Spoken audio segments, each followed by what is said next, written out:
இந்த Ahmedabad flight crash அப்ப mail அனுப்புறா. அவர் ரேண்டமா அனுப்புன அந்த ஒரு மெயில் ஆக்சிடென்டா ஒரு வாரம் கழிச்சு அந்த ஆக்சிடென்ட் உண்மையாவே நடக்குது. அதாவது அந்த ஃபிளைட் வந்து ஆக்சிடென்டா தான் கிராஷ் ஆகுது. இந்த மெயில்ல என்ன இந்த பொண்ணு அனுப்பியிருக்கானா, நாங்க வந்து ஃபிளைட்ல பாம் வைக்க போறோம் அப்படின்னு சொல்லி அனுப்பியிருக்கா.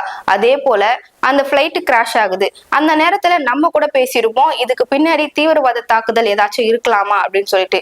இன்வெஸ்டிகேஷனும் அதை நோக்கி தான் பயணம் பண்ணிட்டு போயிட்டே இருக்கு. அப்பதான் போலீசார், அகமதாபாத் போலீசார் கிரைம் டிபார்ட்மெண்ட் என்ன கண்டுபிடிக்கிறாங்கன்னா, லொகேஷன். எல்லா நேரத்திலயும் வந்து ஒரு திருடனால அலர்ட்டாவே இருந்துட முடியாது. திருட வந்தானா ஒரு துப்பு கண்டிப்பா விட்டுட்டு போவான். அது போலதான் இவ்வளவு வருஷமா, கிட்டத்தட்ட 4 வருஷமா இந்த பொண்ணு இந்த கிரைமை பண்ணிட்டு வரா.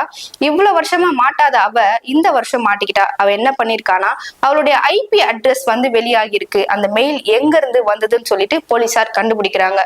ஐபி அட்ரஸ் கிடைச்சாலே போதும், லொகேஷன் எங்க இருக்குன்றத ஈஸியா கண்டுபிடிச்சிருவாங்க போலீசார். லொகேஷன் எங்க காட்டுதுன்னா சென்னையில காட்டுது. அதிர்ந்து போன போலீசார் அகமதாபாத்ல இருந்து சென்னை வந்து தனிப்படை கொண்டு இங்க வராங்க.